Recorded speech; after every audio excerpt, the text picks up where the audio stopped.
Hello everyone and welcome back to my channel. So if you've been watching me for a while, you know that sometimes I like to make videos where I talk about something that's been on my mind and then I take you on a walk, so we call it a walk and talk. I'll make a little playlist for you that you can find in the description box down below of all the previous ones I did. It's been getting super warm here, so I haven't gone on a walk in a little while, but I'll go on one this evening and show you some of the beautiful places around here. So today's question is, can you really leave the rat race? And I think that's a great question, and there's so much to unpack there. Excuse me if you can hear any playing toddlers in the background. I think we can kind of change that question and look at the other side of that question. And then it's, can you be 100% self-sufficient?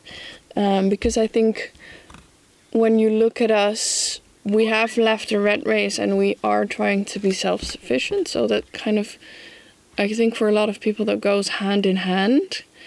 And then the question is, can you actually completely do that, be 100% self-sufficient? And as I was saying to one of you guys in the comments, and he was saying as well, that's a very individualistic approach to life, and that kind of I think that goes hand in hand with this image of just a guy in the woods in his cabin doing his own thing. And that's very, I mean, sure, that works for some people, but that's very on your own, doing your own thing. Maybe even in an American setting, protect yourself against strangers, and something like that is very focused on the individual. And in a sense, that's also just an extension of some of the values that are very important in society right now.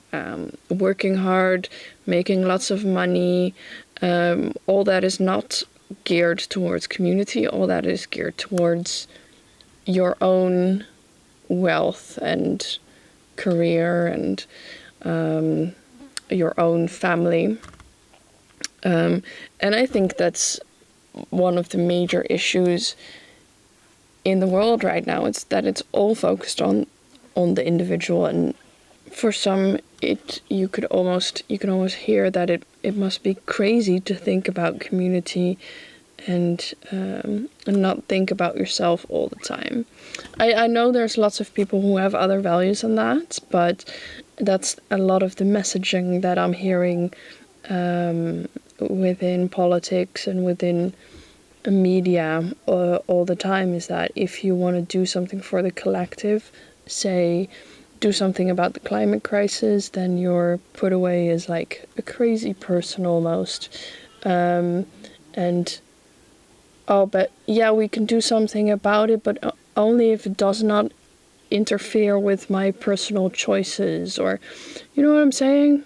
It's very we're getting some mixed messaging here. So anyway, I do hope you like rambling, because these videos are kind of me just rambling. I think, yes, we're striving towards self-sufficiency.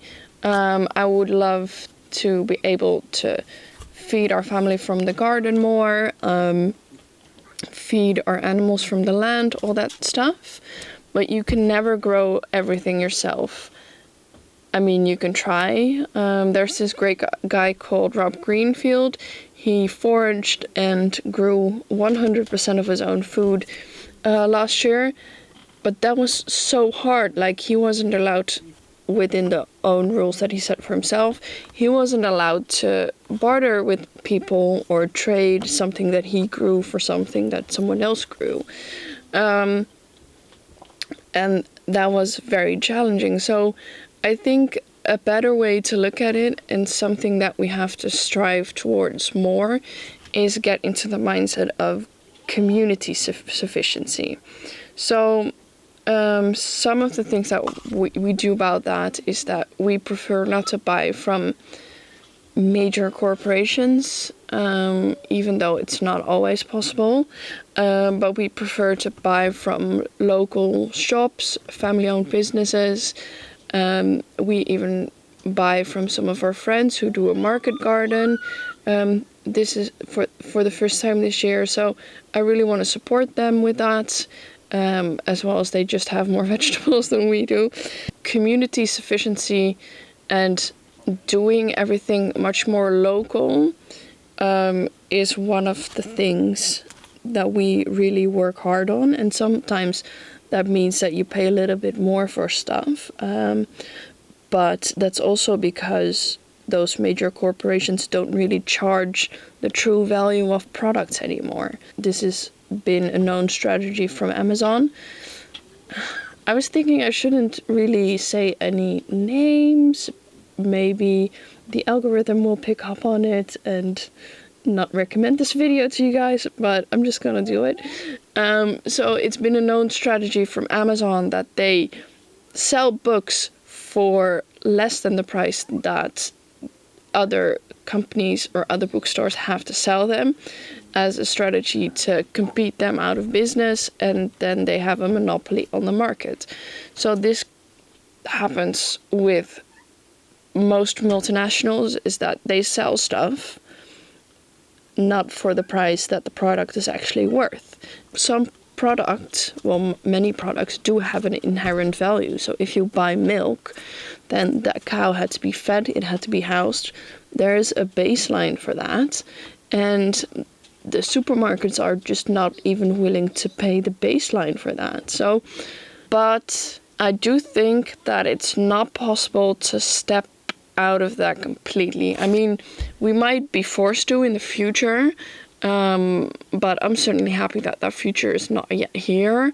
So, for example, I've been thinking, okay, if we can't really buy petrol anymore, maybe it gets too expensive, maybe we can't afford the car anymore, then what do? Maybe we have a donkey. But we don't have a donkey, we don't have a donkey cart. It sounds like a really cool way to get around.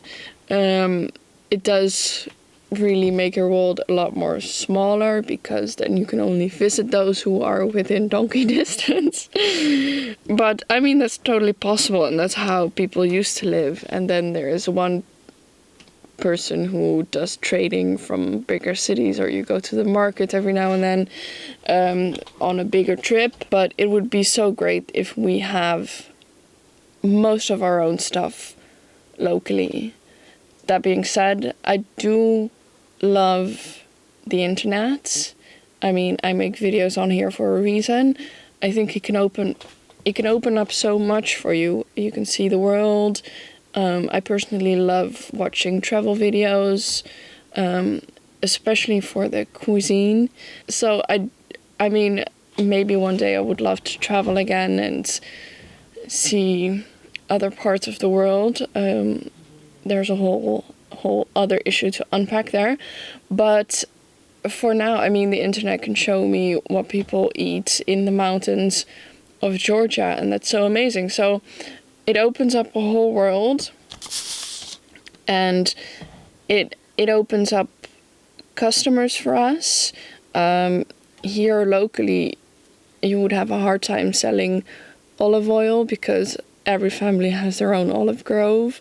But there's people in the cities who do have that extra money to spend, and they don't have their own olive trees. And the internet is a great way to find your customer in that way. I love sharing our story on YouTube, because I think lots of people are looking for a way, and maybe they just don't always know the way. On the channel here, I want to show a realistic vision of what it means to homestead, to what it means to start from nothing, to live off grid, to really live a simple, maybe more regenerative lifestyle. So I want to share all that on YouTube, and YouTube can be some income for us.